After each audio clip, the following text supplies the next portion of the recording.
नमस्कार दोस्तों, स्वागत है आप सभी का फिर से एक बार हमारे इस YouTube चैनल पर।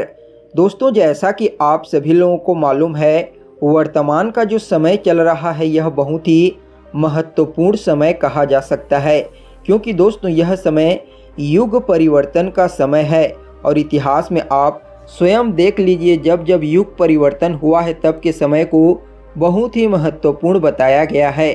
उस समय कई बड़ी बड़ी घटनाएं घटित होती है, दुनिया में कई प्रकार के विनाश होते हैं, बदलाव होते हैं, चारों तरफ त्राही त्राही मच जाती है। और हमारे धर्मशास्त्रों में भी दोस्तों युग परिवर्तन के बारे में कई जगह पर वर्णन देखने को मिलता है। दोस्तों, इस प्रकार वर्तमान समय को भी युग परिवर्तन का समय कहा जा रहा है। ऐसे में दुनिया भर के तमाम बड़े बड़े ज्योतिष आने वाले समय के बारे में अपना अपना मत रख रहे हैं, यानी कि भविष्यवाणी कर रहे हैं और जानने का प्रयास कर रहे हैं कि किस प्रकार की घटनाएं, किस प्रकार के परिवर्तन आने वाले समय में देखने को मिल सकते हैं। और दोस्तों, हमारे हिंदू शास्त्रों में भगवान विष्णु के 10वें अवतार यानी कि कल्कि अवतार का कल युग में आने के बारे में भी विस्तार से वर्णन कई प्रकार के पुराणों में देखने को मिलता है।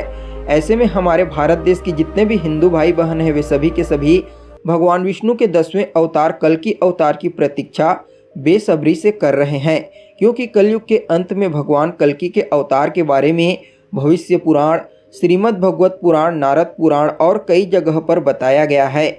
और दोस्तों, वर्तमान समय में जिस प्रकार की घटनाएं घटित हो रही है, जिस प्रकार के विनाश चारों ओर देखने को मिल रहे हैं, तो ऐसे में बड़ी ही आसानी के साथ और स्पष्टता के साथ कहा जा सकता है कि अब कल युग का अंत ज़्यादा दूर नहीं है। अब कुछ दिनों में ऐसी कुछ बड़ी घटनाएं घटित हो सकती है जिससे स्पष्ट हो जाएगा कि किस प्रकार कलयुग का अंत होगा। तो दोस्तों, प्रश्न उठता है कि क्या भगवान कल्कि अब जल्द ही अवतार लेने वाले हैं?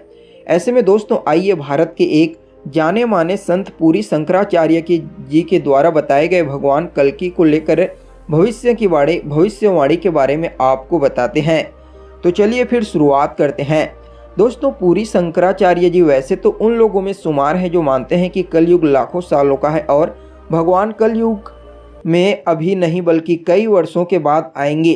पर एक चीज़ नोटिस किया गया है कि कहीं न कहीं जब भी वह आने वाले भविष्य के बारे में बताते हैं तो वह बताते हैं कि जनसंख्या कम होने वाली है, सत्ता परिवर्तन होगा और भारत से एक योद्धा का उदय होगा, यानी कि कहा जाता है ना कि जो पूरी दुनिया को बदल करके रख दे। तो दोस्तों, यह कहीं ना कहीं इशारों में कलयुग के अंत के बारे में ही बताते रहते हैं। उसी कड़ी में उन्होंने कुछ और भी कहा है। उन्होंने बताया है कि जो भगवान का सत्ता होता है, जब वह काम करते हैं इस पृथ्वी पर, तो उस समय उन्हें कोई रोक नहीं सकता, यानी कि सभी के सब उनकी सत्ता के सामने झुक जाते हैं। उनके नियम को पूरे संसार को मानना पड़ता है। दोस्तों, जब युग परिवर्तन होता है तो ठीक इसी प्रकार के नए नए नियम देखने को मिलते हैं। ऐसे में कहा जा सकता है कि जो अभी सत्ता पक्ष में बैठे हुए लोग हैं, जो गलत कार्य करते हैं, उन लोगों के लिए जो आने वाला समय है वह थोड़ा परेशानीजनक हो सकता है, क्योंकि सत्य के मार्ग पर जो लोग नहीं चलेंगे उन लोगों के लिए बहुत ही विनाशकारी समय शुरू होने वाला है। और दोस्तों, कल्कि अवतार सत्य की राह पर चलेंगे और लोगों को उसी राह पर चलने का प्रयास करवाएंगे। तो दोस्तों, कुछ इस प्रकार से आज के कार्यक्रम का अंत करते हैं।